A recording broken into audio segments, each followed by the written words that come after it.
Hoy nos adentraremos en un caso espeluznante, uno que muestra cómo un depredador puede esconderse tras una máscara de inocencia. Hace siglos, el poeta romano Decimus Junius Juvenal escribió: «Rara es la disputa en la que la mujer no es causa del conflicto». El tiempo pasa, pero las pasiones humanas siguen siendo las mismas. Algunos lo cuestionan, otros lo niegan, pero lo cierto es que, en innumerables tragedias, la figura femenina aparece en el centro del torbellino. El otoño de 2001 marcaría a la ciudad de Oklahoma con un episodio sangriento que estremeció a la comunidad religiosa de la región. Esta urbe, ubicada en pleno cinturón bíblico de Estados Unidos, es famosa por su fervor cristiano y sus rígidos valores conservadores, pero también por índices alarmantes de delitos, divorcios y embarazos adolescentes. Allí, la familia Andrews se convertiría en la protagonista de un drama criminal que dejó heridas abiertas en una sociedad profundamente creyente. Una mañana lluviosa de octubre, el teléfono de Robert Andrew, vicepresidente de una importante agencia publicitaria, sonó de manera inesperada. La voz al otro lado de la línea se presentó como un médico de un hospital local. Con tono grave, aseguró que Brenda, esposa de Robert, se debatía entre la vida y la muerte. Desesperado, el hombre tomó las llaves de su automóvil y se lanzó a toda velocidad rumbo a la clínica. Pero en el trayecto algo extraño sucedió. Al presionar el freno, el vehículo no respondió. El coche, fuera de control, cruzó un semáforo en rojo y estuvo a punto de convertirse en una trampa mortal. Milagrosamente, logró orillarse y detenerse. Temblando, llamó un taxi y se dirigió al hospital, solo para descubrir que Brenda jamás había sido ingresada como paciente. Confundido, llevó el automóvil a un taller. El mecánico, al revisar, le reveló una verdad escalofriante. Las mangueras de freno habían sido cortadas a propósito. Alguien había intentado asesinarlo de una forma fría y calculada. Robert quedó mudo, sobrecogido por la certeza de que esa llamada había sido una emboscada. Y lo más perturbador era que ya sospechaba de quién podría tratarse. Con todas las piezas en su mente, Robert acudió a la estación de policía. Denunció el atentado y compartió con los agentes el nombre que en su corazón resonaba como culpable. Durante casi 17 años había estado casado con Brenda, con quien compartía 2 hijos y una vida aparentemente sólida, cimentada en la fe y las tradiciones cristianas. A los ojos de la comunidad, ellos eran el ejemplo perfecto de una familia piadosa, siempre en la iglesia, participando en obras benéficas, criando a sus pequeños bajo rígidos valores morales. Pero en el otoño de 2001, esa fachada se vino abajo. Brenda había decidido dejar a su marido y presentar una demanda de divorcio. La ruptura de ese matrimonio ejemplar sería el inicio de un torbellino de traiciones y violencia que nadie en la congregación hubiera imaginado. Brenda Evers nació el 16 de diciembre de 1963 en Enid, Oklahoma, en el seno de una familia profundamente religiosa. Sus padres la criaron con disciplina y oración. Las comidas se compartían en torno a la mesa familiar, las noches eran acompañadas por rezos colectivos y cada domingo asistían juntos a la iglesia. Desde niña fue reservada, obediente, entregada a su fe. En la escuela se destacó como una alumna responsable y aplicada, pero también como una joven que prefería pasar su tiempo ayudando en la parroquia antes que entregarse a la frivolidad de las citas adolescentes. Mientras muchas de sus compañeras experimentaban romances efímeros, Brenda aguardaba con paciencia a aquel hombre que sería su compañero de vida. En la preparatoria, brilló como porrista del equipo de fútbol, y entre saltos y coreografías desarrolló una pasión especial por el baile, que se convertiría en una de sus grandes alegrías. La infancia y juventud de Brenda reflejaban pureza y promesa, pero también un trasfondo de rigidez que marcaría su carácter. Creció en un ambiente donde la obediencia a Dios y a la familia no era opcional, sino un deber absoluto. Esa devoción construyó en ella una imagen de rectitud inquebrantable, pero a la vez sembró las semillas de un contraste oculto. Bajo aquella apariencia de serenidad, latía un espíritu complejo, capaz de dar un giro inesperado al rumbo de su vida. Muchos de los que la conocieron en su niñez la recordaban como un ejemplo de virtud, incapaz de provocar daño alguno. Nadie podía imaginar que, años más tarde, su nombre se relacionaría con un crimen que estremecería a todo Oklahoma. La vida de Brenda, marcada por disciplina y fe, también estuvo acompañada de ambiciones calladas. Aunque disfrutaba de la rutina escolar y eclesiástica, en su interior crecía un deseo de destacar, de ser vista, de romper con la invisibilidad de la niña obediente. Ese anhelo la impulsó a buscar espacios en los que pudiera brillar, como el equipo de animadoras. En esas presentaciones encontró un escape, un momento donde las miradas se posaban en ella, donde dejaba de ser simplemente la hija de una familia devota para convertirse en protagonista. Esa búsqueda de reconocimiento, inocente en apariencia, se convertiría con los años en una fuerza silenciosa que moldearía su destino. Los primeros años de juventud también la enfrentaron a la compleja dualidad entre su fe y sus propios deseos. Mientras sus padres predicaban paciencia, entrega y modestia, Brenda soñaba con un futuro distinto, en el que el amor y la pasión tendrían un papel central. Aunque mantenía la imagen de una joven virtuosa, la realidad era que en su corazón existía una lucha constante entre lo que debía hacer y lo que anhelaba en secreto. Esa tensión, invisible para quienes la rodeaban, se transformaría con el tiempo en la raíz de decisiones que cambiarían para siempre el rumbo de su vida y el de aquellos que la rodeaban. Durante su juventud, Brenda jamás se dejó llevar por fiestas ni excesos. Su vida era un ejemplo de recato y piedad, un espejo de su madre, a quien admiraba profundamente y de quien deseaba imitar cada paso. Su sueño era claro.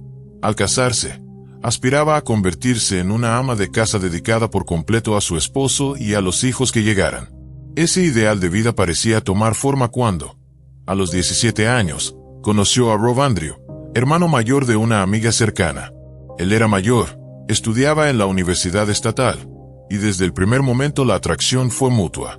Aunque Rob era bautista y Brenda luterana, los unía una misma visión del mundo, ambos conservadores, fieles a la iglesia y con el deseo de formar una familia unida y numerosa. La amistad inicial pronto se transformó en romance. El noviazgo se mantuvo sólido a pesar de la distancia. Brenda ingresó al colegio en Winfield, Kansas, a más de 200 kilómetros de donde estaba Rob, pero ninguno permitió que eso los apartara. Las llamadas, las cartas y las visitas reforzaban el vínculo que crecía entre ellos. Tanto fue el empeño, que un año después ella decidió trasladarse a Stillwater, Oklahoma, para estar más cerca de él. Hacia el verano de 1984, la pareja selló su amor con matrimonio. Ese sería el inicio de una vida que prometía estabilidad y plenitud. Pronto, Robert recibió una oferta de trabajo en Houston, Texas. Aunque dudaba, Brenda lo impulsó a aceptar. Allí, mientras él se abría camino en la publicidad, ella culminó su carrera universitaria y consiguió empleo en la banca. Texas marcó un cambio profundo en Brenda. Fascinada por los rascacielos, la vida nocturna y las luces de la ciudad, dejó atrás su modestia. Empezó a vestir con elegancia, a maquillarse y a rodearse de un nuevo círculo de amistades. Su transformación inquietaba a Rob, quien pensaba que una mujer de fe debía ser más sobria. Además, extrañaba su tierra natal. Cuando surgió la oportunidad de volver a Oklahoma City, no lo dudó. Ella, en cambio, se resistía, lo que generó fuertes discusiones. Finalmente llegaron a un acuerdo. Él se mudaría primero y prepararía el terreno. Si todo funcionaba, ella lo seguiría. Y así ocurrió, logrando reunirse nuevamente en la década de los 90. La reconciliación pareció traer paz. Los Andrews se establecieron en una elegante casa en el prestigioso vecindario de Lansbrook. Allí, la felicidad parecía consolidarse. 9 meses más tarde nació su primera hija, Tricity.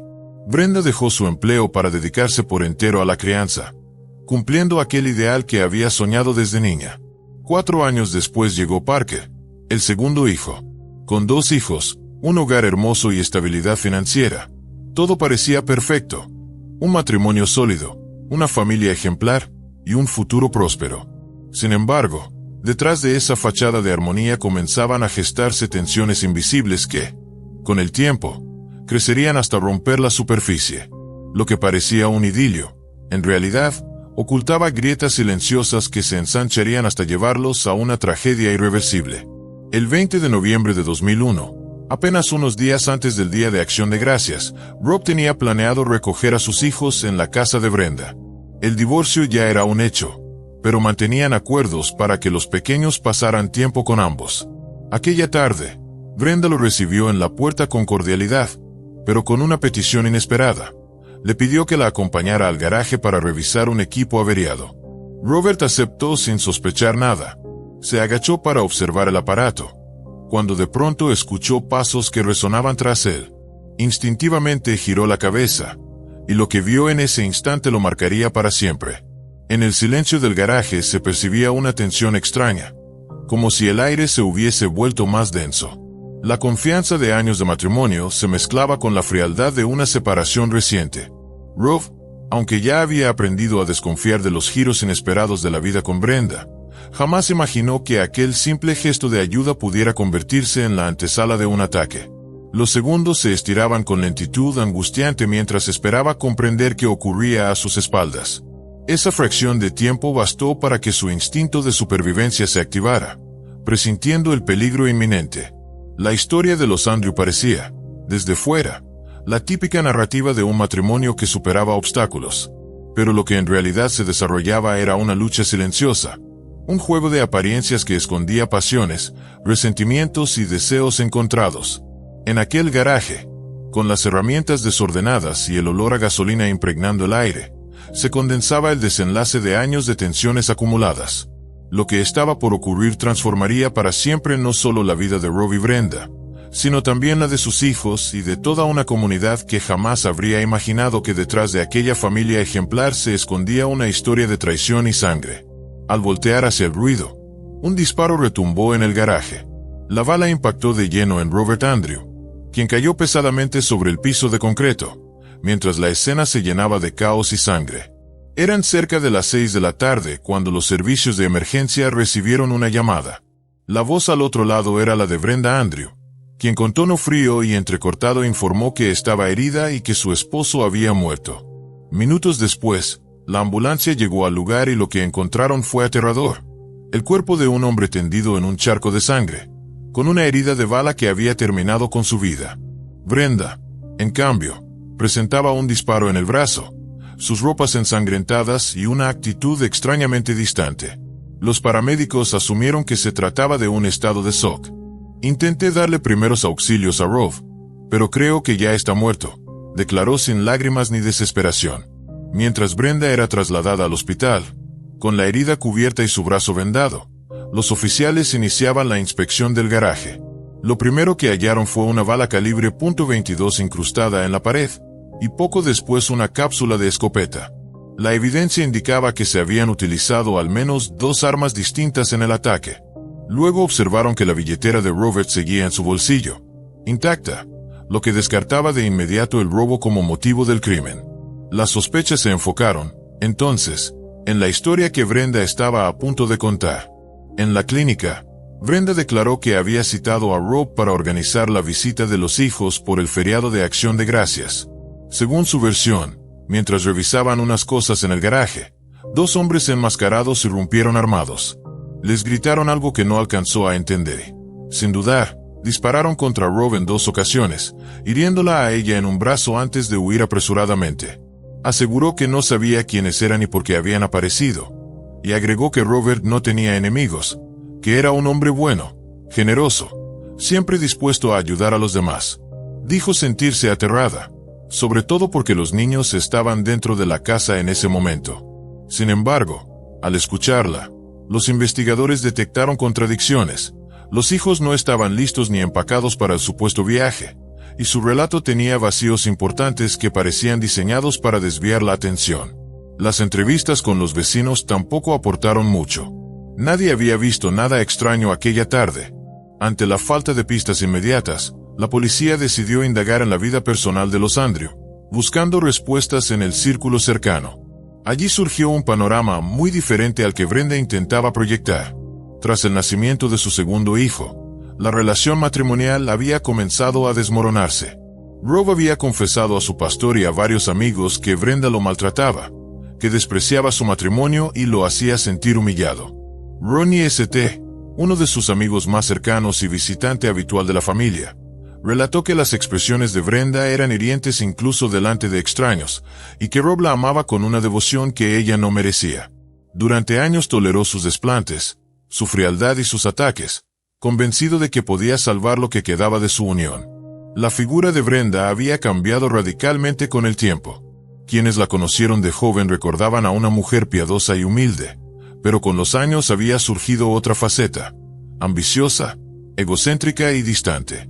Ese contraste alimentaba las sospechas de que tras la máscara de esposa devota se escondía una mujer capaz de cualquier cosa. Los detectives, acostumbrados a leer entre líneas, comprendían que no estaban ante un simple caso de invasores armados. Había algo más profundo, un guión elaborado donde cada detalle parecía calculado.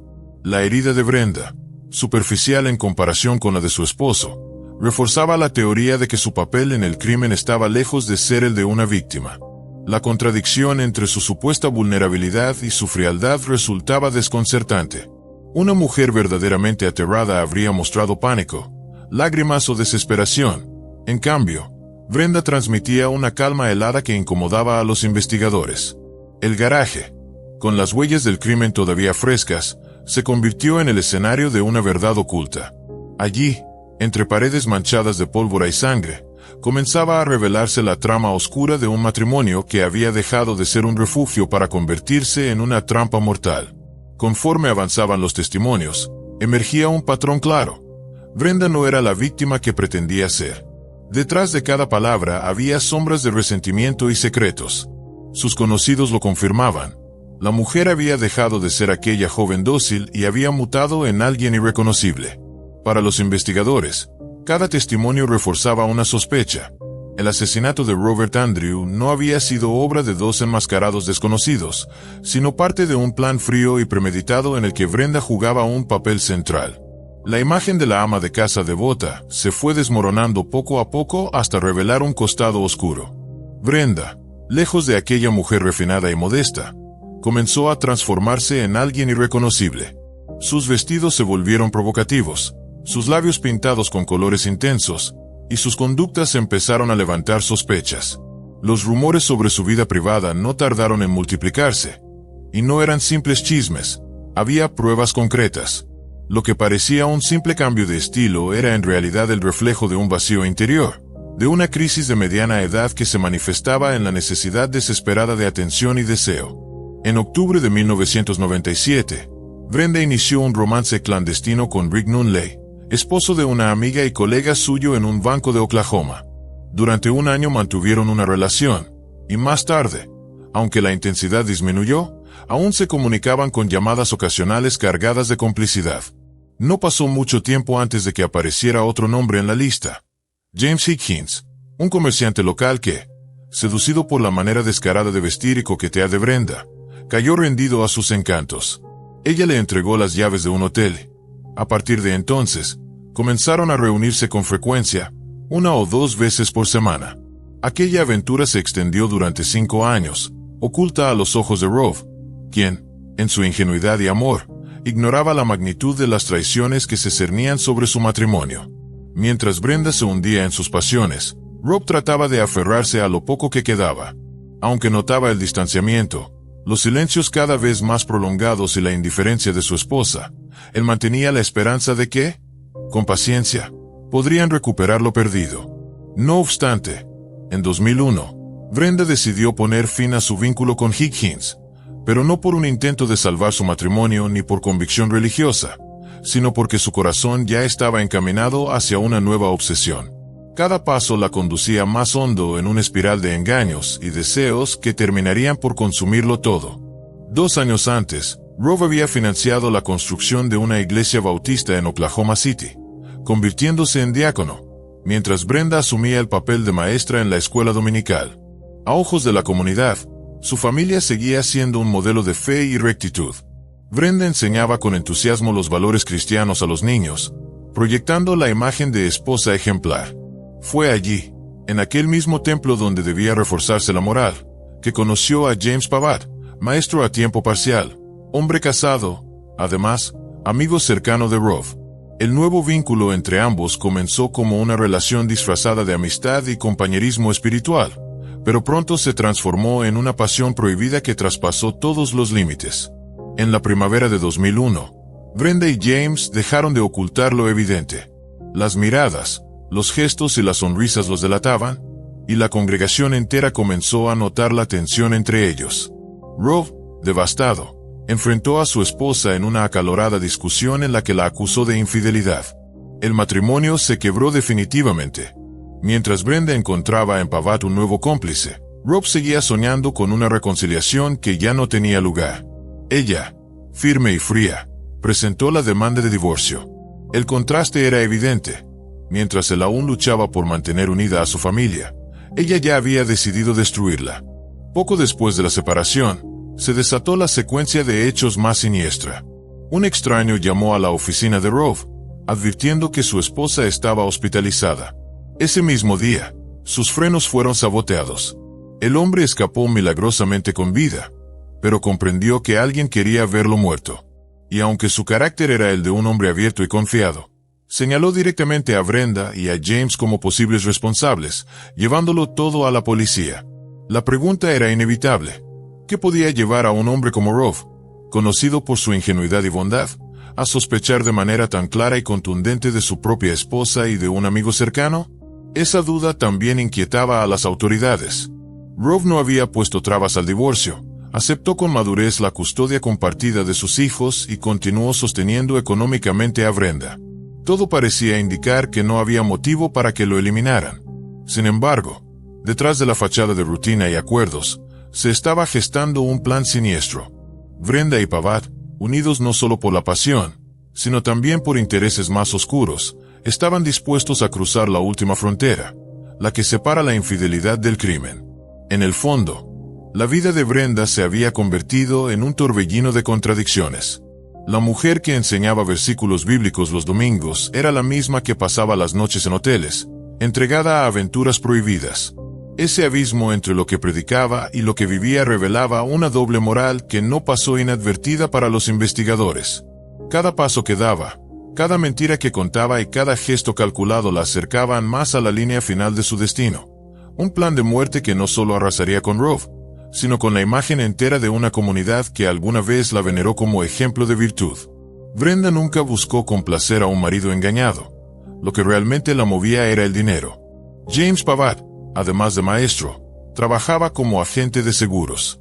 En el verano de aquel mismo año, gestionó una póliza por la suma de $800,000 a nombre de Robert Andrew, en la que Brenda aparecía como única beneficiaria.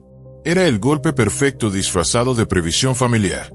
Para los investigadores, la clave no estaba solo en la infidelidad, sino en ese contrato que convertía a la viuda en heredera de una fortuna. Cuando la policía comenzó a investigar el extraño atentado contra Rove, las piezas se encajaron con rapidez. A la tormentosa relación conyugal se sumaba la sospecha de un fraude millonario. Apenas 2 semanas antes del tiroteo en el garaje, Rove había acudido personalmente a la aseguradora con una solicitud clara. Quería excluir a su esposa de la póliza. Pavatt, en su doble rol de amante y agente, se negó, asegurando que únicamente el beneficiario podía realizar tal cambio. No satisfecho, Rove habló con la gerencia y allí descubrió la verdad. Brenda y James habían falsificado su firma en un intento de traspasar la titularidad de la póliza. Incluso habían fechado el documento de manera retroactiva. Fue entonces cuando la aseguradora confirmó al propio Rove que él seguía siendo el dueño legítimo y que nadie podía alterar las condiciones sin su consentimiento. El engaño quedó al descubierto y Pavatt, desenmascarado, terminó despedido. Los hallazgos no terminaron allí. Durante la investigación se supo que Robert poseía una escopeta calibre 16, pero cuando se mudó de la casa familiar, Brenda se negó a entregársela. En el registro posterior de la vivienda, la escopeta había desaparecido. Sorprendentemente, la pista surgió en la casa de los vecinos, la familia Hickstad. En su dormitorio encontraron un casquillo percutido de esa misma arma, además de varias balas calibre .22 escondidas en el ático. No había señales de robo ni de entrada forzada. Fue la señora Hickstad quien aclaró la incógnita. Brenda tenía una copia de la llave de su casa. Ese acceso silencioso explicaba cómo habían llegado allí las pruebas incriminatorias. Otra pieza del rompecabezas vino de la mano de Joanna, hija de Pavatt. El día del asesinato, James le pidió prestado su automóvil con la excusa de repararlo. Cuando lo devolvió, el coche estaba igual, pero con un detalle perturbador. Joanna halló en el interior una bala calibre .22. Alarmada, se lo comentó a su padre, quien con frialdad le pidió que la arrojara a la basura. La joven, consciente de lo extraño de la situación, no olvidó el incidente y lo relató a los investigadores. El panorama se volvía cada vez más evidente. La pareja había trazado un plan macabro en el que no solo figuraba el seguro, sino también armas y encubrimientos que señalaban directamente a su culpabilidad. Los detectives descubrieron además que, apenas una semana antes del ataque, Pavatt había adquirido una pistola. Con cada dato recolectado, el cerco sobre la pareja se estrechaba. No obstante, lo más desconcertante llegó el 23 de noviembre, en el funeral de Robert Andrew. Familiares, amigos y compañeros se reunieron para despedirlo con lágrimas y consternación. Pero en medio del dolor surgió una ausencia atronadora. Ni Brenda ni sus hijos aparecieron en la ceremonia. El gesto indignó a todos, pues el duelo se tornaba aún más incomprensible al ver cómo la viuda, supuesta víctima, evitaba dar el último adiós al hombre con quien compartió casi 2 décadas de vida. Aún más perturbador, James Pavatt tampoco se presentó. Para muchos, aquel silencio y aquella ausencia eran una confesión muda, un eco de culpabilidad que resonaba más fuerte que cualquier palabra. La imagen que Brenda intentaba sostener como mujer herida se desmoronaba frente a la evidencia. Su indiferencia ante la muerte de Rob, la frialdad de Pavatt y la cadena de pruebas dejaban claro que aquel no había sido un crimen fortuito, sino un plan meticulosamente calculado. Las pólizas de seguro, las armas escondidas, los testimonios y las ausencias construían un retrato siniestro, el de una conspiración en la que la codicia y la pasión prohibida habían llevado a cruzar la frontera de lo irreparable.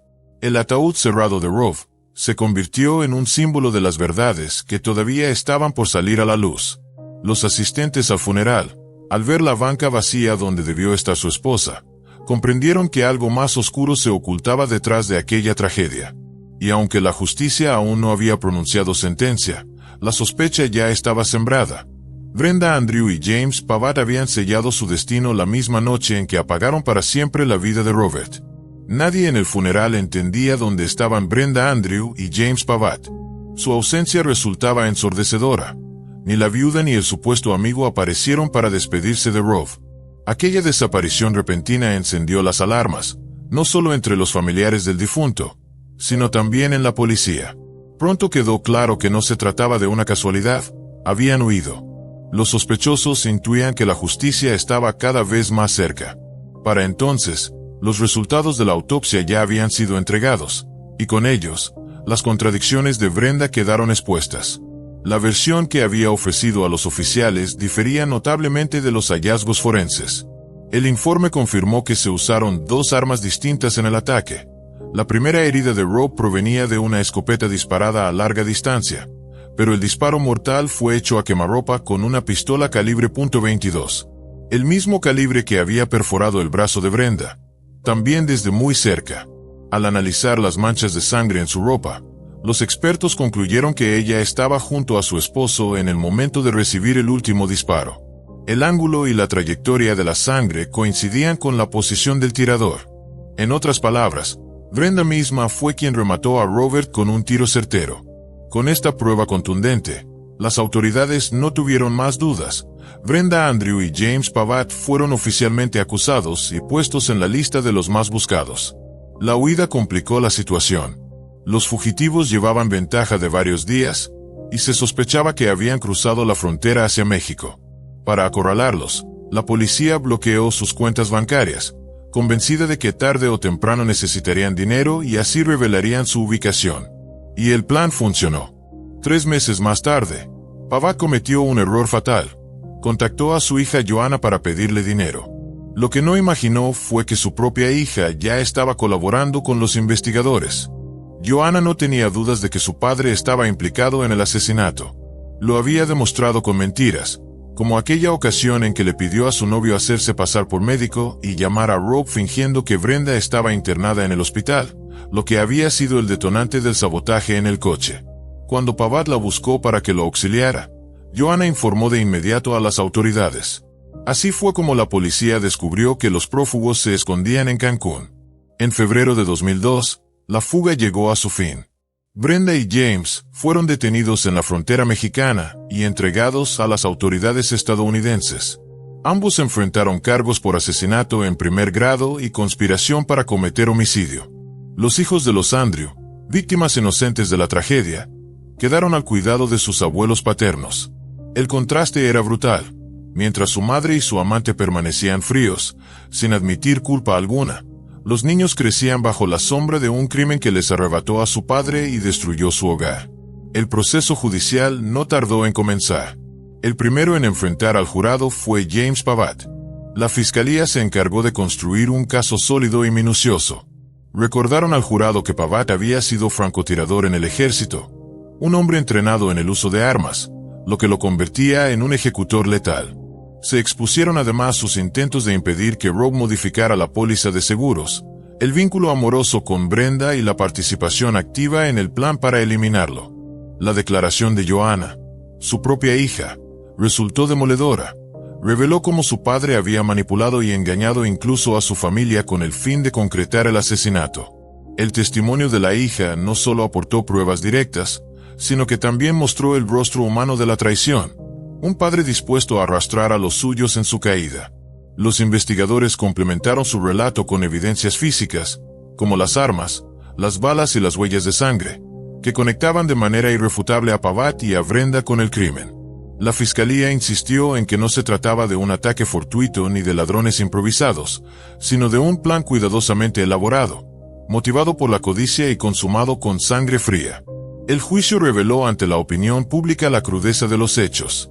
Lo que alguna vez pareció un matrimonio modelo, sostenido por la fe y la comunidad, había terminado convertido en una conspiración macabra. El veredicto que se avecinaba no solo determinaría el destino de Brenda y James, sino también enviaría un mensaje sobre cómo el deseo de dinero y la pasión prohibida podían destruir vidas y desgarrar comunidades enteras. El jurado no tardó en pronunciar su veredicto. James Pavatt fue declarado culpable y condenado a la pena de muerte. Días más tarde llegaría el turno de Brenda Andrew. A diferencia del proceso contra Pavatt, que fue meticuloso y ordenado, el juicio de Brenda estuvo plagado de revelaciones escandalosas, detalles turbios e intrigas que mantuvieron en vilo a la sala. La fiscalía presentó como eje central la personalidad de Brenda y la larga lista de amantes que había acumulado durante su matrimonio. Varios de ellos fueron llamados a testificar, describiéndola como una mujer sin fe, sin integridad y entregada al deseo. Cuando el fiscal le preguntó directamente por qué había asesinado a su esposo, Brenda respondió con una voz impostada de piedad: «Dios sabe que en mi corazón soy pura e inocente. Si ustedes son personas de fe, déjeme libre». El fiscal, firme, respondió con hechos. La presentó como una mujer lujuriosa que jamás amó a Rob, que lo engañó una y otra vez y finalmente lo eliminó por egoísmo y ambición. Para reforzar sus palabras, mostró el contenido de la maleta que Brenda llevaba consigo rumbo a México, lencería provocativa y un libro titulado 203 formas de volver loco a un hombre en la cama. ¿Haría eso una viuda en duelo? ¿Huir del funeral de su esposo con este equipaje?, preguntó el fiscal ante el jurado. La defensa intentó contrarrestar esa imagen. Sus abogados la retrataron como una víctima del ataque, recordando que ella también resultó herida. Sin embargo, los peritos forenses demostraron que Brenda se disparó a sí misma en el brazo para simular un ataque externo. El equipo legal entonces presentó una carta que supuestamente contenía una confesión exclusiva de Pavatt, exculpando a Brenda de toda responsabilidad. Pero pronto quedó al descubierto que el documento había sido falsificado por la propia acusada. Y lo más estremecedor llegó con la revelación de que Brenda, además de ser beneficiaria del seguro de Rob, también figuraba como beneficiaria en la póliza de vida de Pavatt. Su amante, convertido en cómplice, estaba condenado al mismo destino que Robert, la muerte. El plan era claro, y su ambición no conocía límites. Tras 6 horas de deliberación, el jurado anunció el desenlace. Brenda Andrew fue hallada culpable de asesinato en primer grado y condenada a la pena capital. Hoy, tanto ella como Pavatt esperan su ejecución en el corredor de la muerte. Brenda ha intentado en múltiples ocasiones apelar su sentencia, pero hasta ahora no ha tenido éxito. Pavatt, cuya ejecución está programada para julio de 2024, ha visto su fecha aplazada en 4 ocasiones. Brenda, en cambio, aún no tiene una fecha definida, pero su destino ya está escrito. Es la única mujer sentenciada a muerte en Oklahoma. El caso de Brenda y James es más que una historia de traición, dinero y sangre. Es la prueba de cómo la hipocresía puede revestirse de religiosidad para esconder la podredumbre de la ambición. Ambos se presentaban como creyentes, enseñaban moral a los niños y ocupaban cargos de confianza en la iglesia. Pero detrás de esa máscara de fe se ocultaban dos depredadores que utilizaron el discurso religioso para ganarse el respeto de la comunidad, mientras urdían planes macabros. Personas que predican lo que no practican, que hablan de virtud mientras siembran muerte, se convierten en los más peligrosos, porque no reconocen los límites de la moral, y de ellos se puede esperar lo peor. Hoy nos adentramos en un caso que heló la sangre de toda una comunidad. Un crimen espeluznante que dejó cicatrices profundas y preguntas sin respuesta. Si quieres apoyar este espacio, suscríbete y mantente pendiente de cada nueva entrega. Tu apoyo hace toda la diferencia. Ahora sí, comencemos. Los crímenes violentos suelen capturar la atención del público de manera inmediata, generando una oleada de rumores, conjeturas y teorías. Las investigaciones que se llevan a cabo en las primeras horas tras el hecho son, muchas veces, clave para llegar a la verdad. La atención a los detalles se vuelve crucial, pero no siempre las pistas más reveladoras provienen de los lugares más obvios. En la primavera de 2010, un pequeño pueblo en el estado de Illinois quedó paralizado por una noticia que pocos podían creer. Un triple homicidio, brutal y despiadado. Las víctimas, 2 hombres y una mujer, todos miembros de una misma familia. Los Kramer, una familia conocida y respetada en la comunidad. Su posición económica acomodada llevó a los primeros investigadores a considerar la hipótesis de un asalto que salió mal. Pero conforme la investigación avanzó, quedó claro que el caso era mucho más turbio, más complejo y oscuro de lo que se pensaba. Lori y Jeffrey Kramer se conocían desde la preparatoria. Durante años fueron grandes amigos, hasta que en el último año escolar su amistad se transformó en un romance sólido. Apenas cumplieron los 18, decidieron casarse. No lo pensaron 2 veces. Dejaron atrás el bullicio de la gran ciudad y se establecieron en Darien, un tranquilo poblado en el condado de DuPage, al suroeste de Chicago. Un lugar de poco más de 20,000 habitantes. En 1986 nació su primer hijo, Anthony. 2 años más tarde, llegó Angela. Y en los primeros años de la década de los 90, nació el menor, Michael. Cada uno de ellos fue recibido con amor, cuidado y entrega. Lori y Jeffrey eran padres dedicados. Hacían todo lo posible para asegurarles una buena vida, sin que les faltara nada, y con acceso a una educación de calidad. A mediados de los años 80, Jeffrey abrió un pequeño taller mecánico en Darien. Reparaba automóviles y motocicletas con sus propias manos.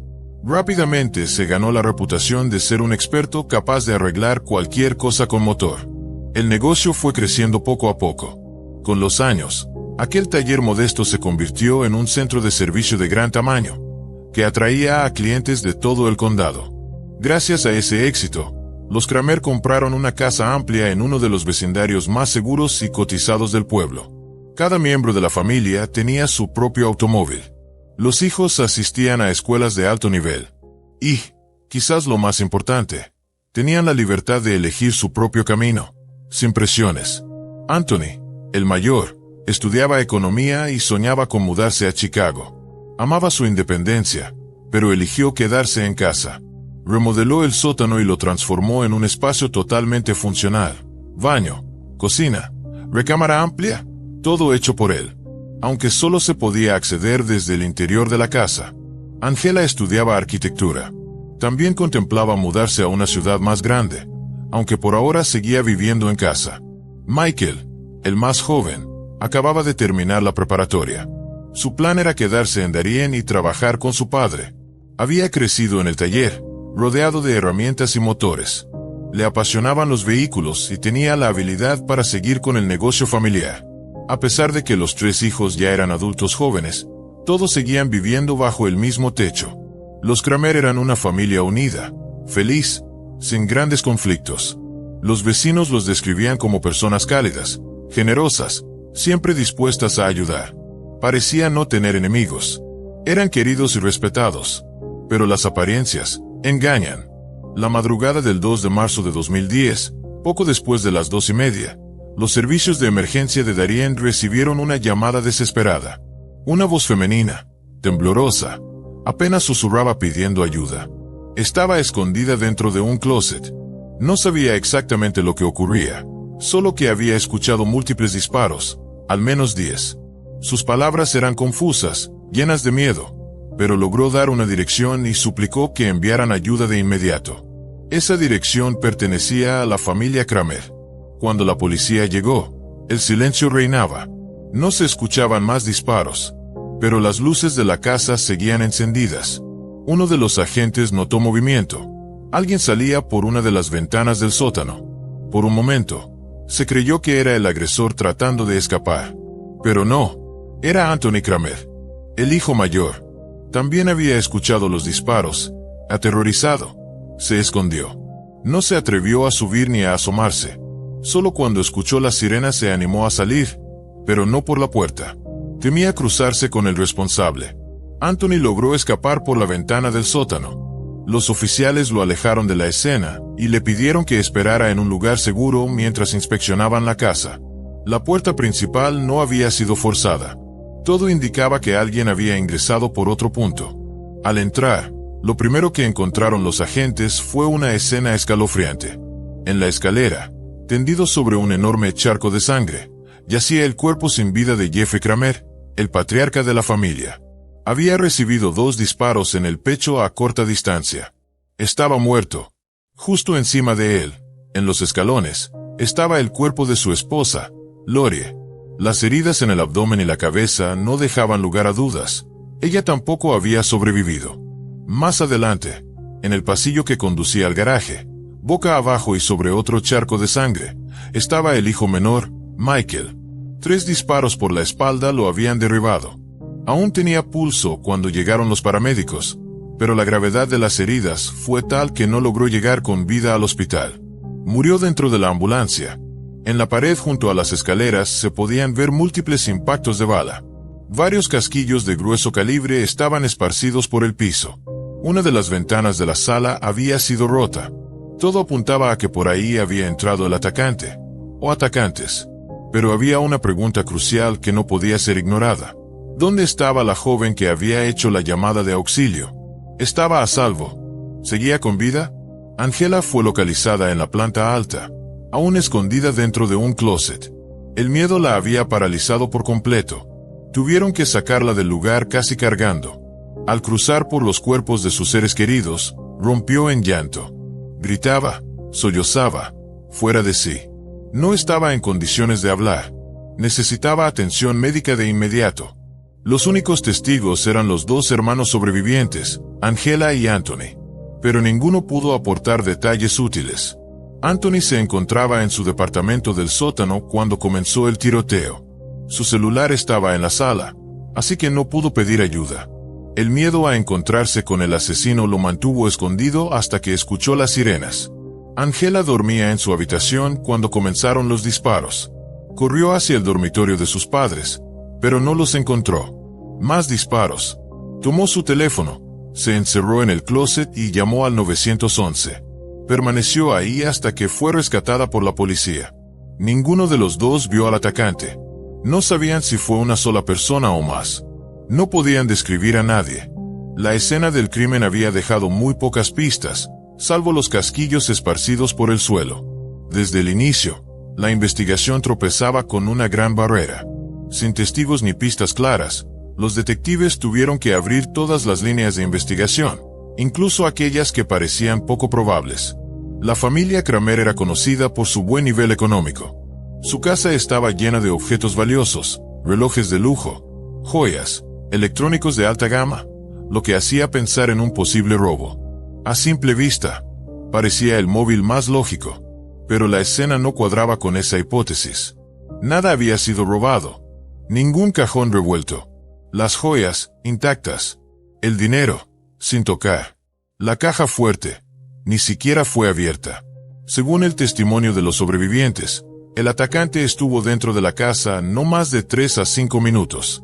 Entró por la ventana rota de la sala, disparó sin piedad, mató a 3 miembros de la familia, y huyó sin llevarse absolutamente nada. Todo indicaba que no se trataba de un robo. El motivo parecía ser personal. Tal vez alguien dentro de la familia era el objetivo. O tal vez, todos lo eran. La investigación tomó un nuevo giro. Los detectives empezaron a mirar con más atención a los únicos sobrevivientes, Angela y Anthony. Aunque ya eran adultos, seguían viviendo en casa. Llevaban una vida cómoda, respaldada por el éxito del taller mecánico de su padre. Pero había que hacerse la pregunta: ¿había tensiones familiares que hubieran escalado hasta este nivel de violencia?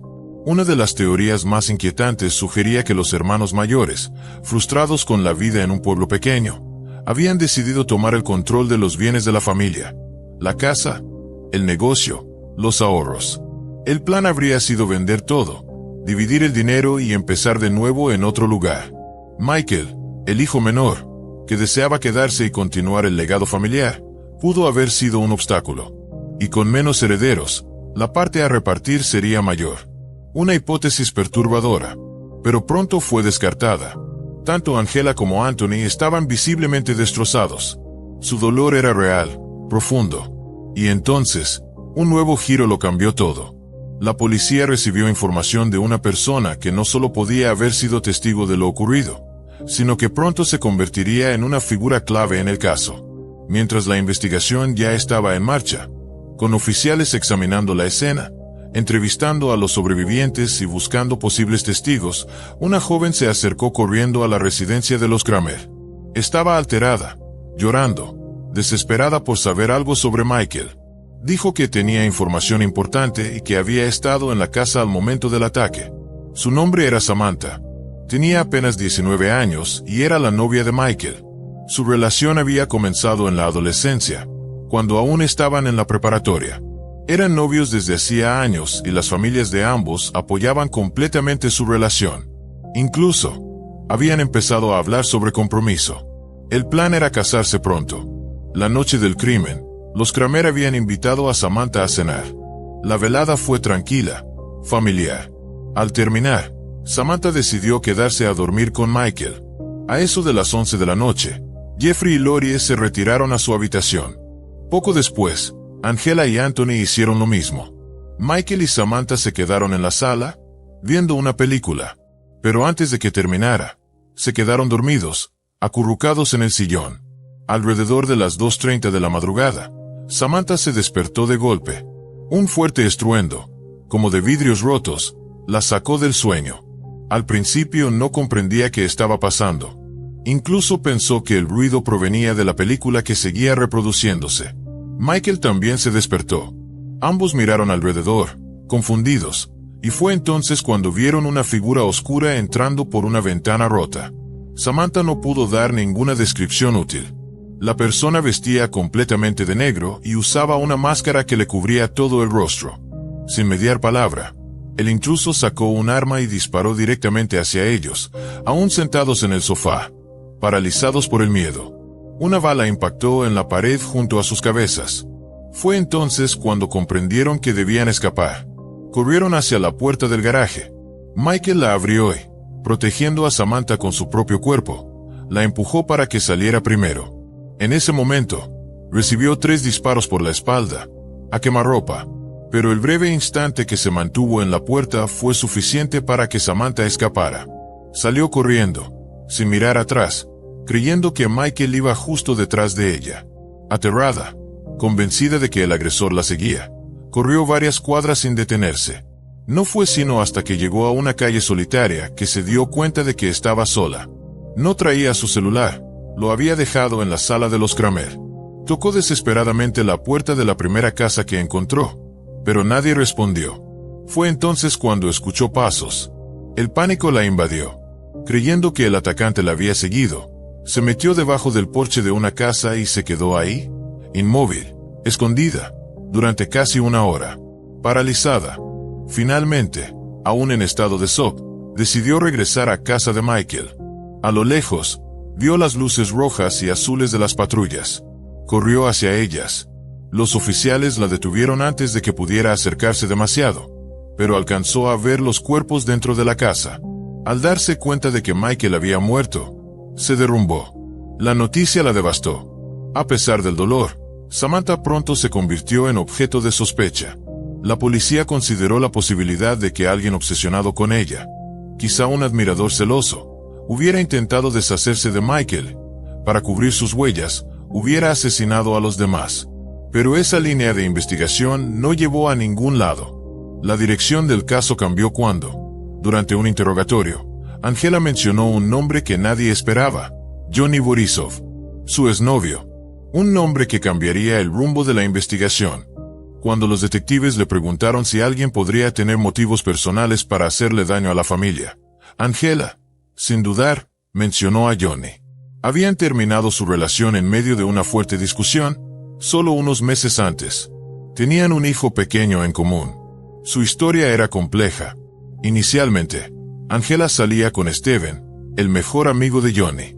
Pero Steven murió en un accidente automovilístico junto a su padre hace poco más de 3 años. Johnny fue quien la consoló en su duelo. Su apoyo se convirtió en cercanía, y esa cercanía en una relación. Un año después, Angela quedó embarazada. Decidieron comprometerse y Johnny se mudó a la casa de los Kramer. Pero con el tiempo, todo cambió. Johnny esperaba una vida de comodidad. No tenía intención de trabajar. Dependía por completo del dinero de los Kramer. Además, tenía un temperamento volátil, manipulador, y luchaba con problemas de control de ira. Insistía constantemente en que los padres de Angela les compraran una casa. Cuando se negaron, comenzó a sembrar discordia entre Angela y su familia. Esa conducta fue, en última instancia, lo que provocó la ruptura. Nunca llegaron al altar, y ahora estaban enfrascados en una complicada batalla por la custodia del hijo que compartían. Curiosamente, el día del crimen, Johnny recogió al niño y lo llevó al departamento de sus padres. Pero él no se quedó ahí. Fue entonces cuando Johnny Borisov se convirtió en el principal sospechoso. Johnny Borisov fue llamado a declarar casi de inmediato. A primera vista, tenía un motivo claro, pero las autoridades necesitaban más que suposiciones, necesitaban pruebas concretas. Durante el interrogatorio, Johnny afirmó haber pasado toda la noche en un casino y aseguró que no salió en ningún momento. Esa coartada fue verificada más tarde gracias a las cámaras de vigilancia del lugar, las cuales lo mostraban de forma constante durante toda la madrugada. A pesar de eso, los investigadores no estaban dispuestos a descartarlo tan fácilmente. Había algo en su actitud que no cuadraba. Su comportamiento generaba sospechas. La idea de que Johnny no hubiera participado directamente, pero si hubiera contratado a alguien más para ejecutar el crimen, comenzó a tomar fuerza. Dadas sus motivaciones y su historial, esa hipótesis no sonaba tan descabellada. Durante la investigación también salió a la luz que Johnny había tenido antecedentes con la ley por distribución de sustancias prohibidas. Había sido arrestado en múltiples ocasiones, pero siempre recibía penas mínimas o evitaba consecuencias reales. Sin embargo, nunca se le había vinculado con actos de violencia física, hasta ahora. Aproximadamente media hora después del primer reporte sobre los trágicos hechos en la casa de los Kramer, la policía local recibió una llamada que, en ese momento, parecía no tener relación alguna. Un joven, visiblemente alterado y al borde del llanto, reportó que alguien lo estaba siguiendo. Dijo estar siendo perseguido en su automóvil. Su nombre era Jacob. Más adelante, se supo que Jacob tenía antecedentes de inestabilidad emocional, incluyendo episodios de ansiedad y depresión. De haberse tratado de un caso aislado, quizá la llamada habría sido descartada como una falsa alarma. De no ser por un detalle crucial, Jacob vivía con Johnny Borisov. Después de su ruptura con Angela, Johnny se rehusaba a volver a casa de sus padres, pero tampoco podía costear un lugar propio. Fue entonces cuando encontró un compañero de cuarto, Jacob. Jacob era callado, reservado y extremadamente influenciable. Creció en un hogar religioso muy estricto, acostumbrado a seguir reglas, a no cuestionar. Desde la adolescencia había lidiado con múltiples fobias, ansiedad crónica y episodios depresivos. Era el tipo de persona vulnerable, fácil de manipular. Al revisar sus antecedentes, la policía descubrió que Jacob nunca había tenido problemas con la ley.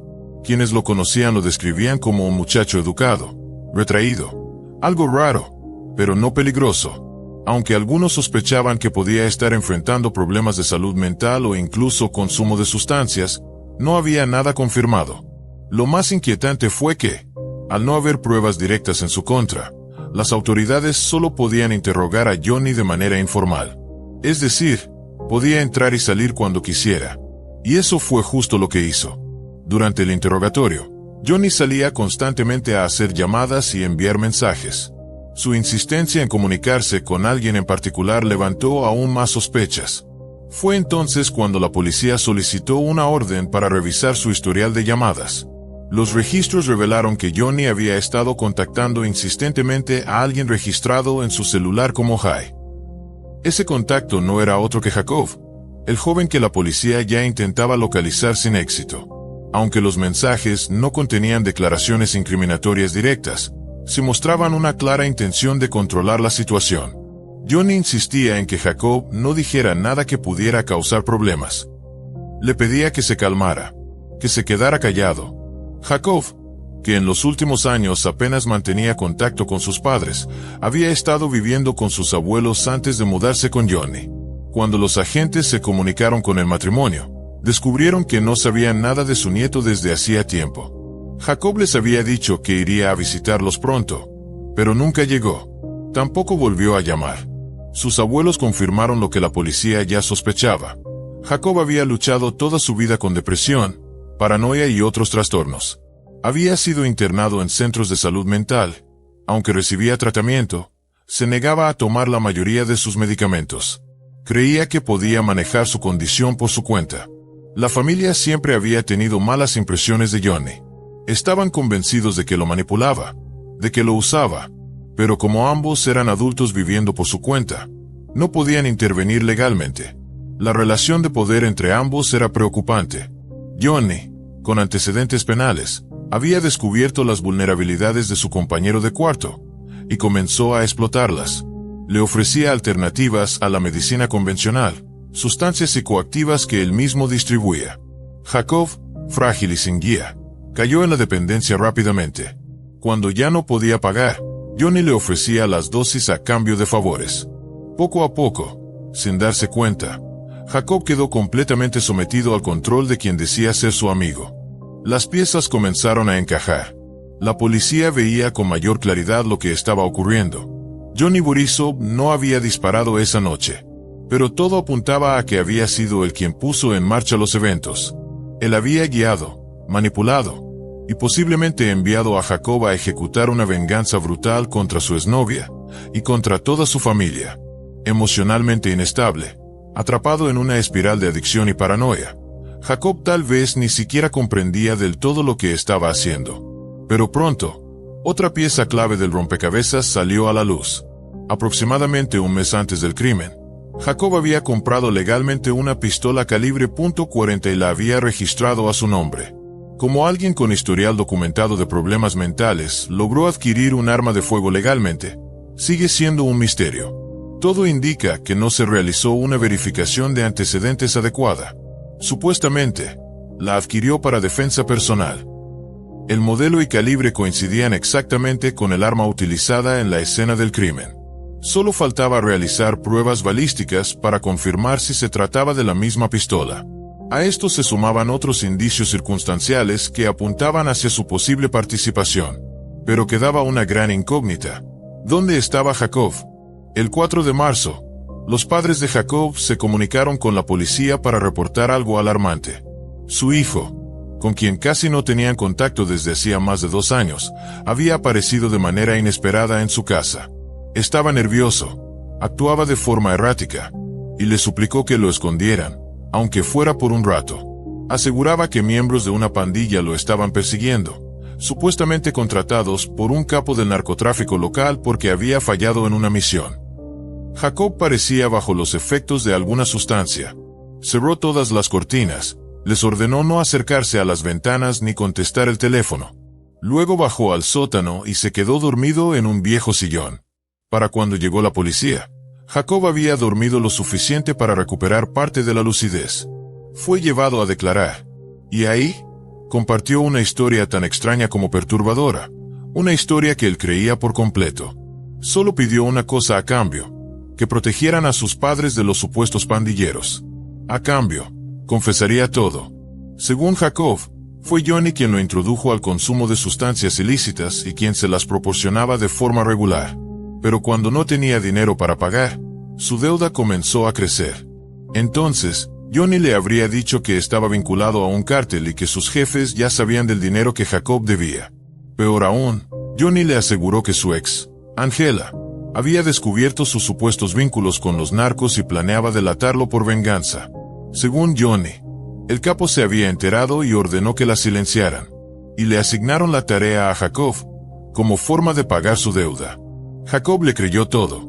Temía por su vida y por la seguridad de su familia.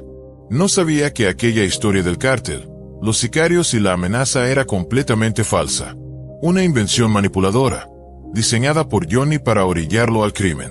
Bajo esa influencia tóxica, y sumido en un estado de paranoia extrema, Jacob irrumpió en la casa de los Kramer, rompiendo una ventana de la sala. Lo primero que encontró fue a Michael, dormido en el sillón junto a Samantha. Los persiguió. Disparó. Acabó con la vida de Michael. El estruendo alertó a Jeffrey y Lori, quienes salieron de su habitación y corrieron escaleras abajo, solo para caer también bajo las balas. Luego de eso, Jacob no encontró a nadie más. Preso del pánico, huyó de la escena. Más tarde, convencido de que miembros del cártel lo seguían por haber fallado en su misión, hizo aquella llamada aterrorizada al 911. Esa llamada fue la clave que lo vinculó con el caso, el giro que los investigadores necesitaban. Jacob eventualmente reveló dónde había escondido el arma utilizada en el crimen, así como la ropa que llevaba puesta esa noche. Las pruebas, junto con su confesión, permitieron reconstruir paso a paso los hechos y confirmar la participación tanto de él como de Johnny en la masacre. Pero los detectives sabían que Johnny podía intentar deslindarse o manipular el proceso legal. Así que tomaron una decisión estratégica. Colocaron a ambos sospechosos en la misma sala de entrevistas y les dijeron que el investigador regresaría en unos minutos. Cuando quedaron solos, Johnny actuó tal y como lo esperaban. Comenzó a presionar a Jacob para que asumiera toda la culpa. Le advirtió que si no lo hacía, los del cártel irían tras su familia. Lo que Johnny no sabía era que la sala estaba equipada con audio y video ocultos. Cada palabra fue grabada. Ese momento selló su destino. La evidencia era contundente. Jacob accedió a un acuerdo con la fiscalía. A cambio de evitar la pena de muerte, aceptó su culpabilidad. Fue condenado a 75 años de prisión sin posibilidad de libertad condicional. Una cadena perpetua disfrazada. Johnny recibió exactamente la misma sentencia. Vida tras las rejas, sin posibilidad de salir jamás. Hasta la fecha, Johnny ha intentado apelar su condena en múltiples ocasiones. Todas han sido rechazadas.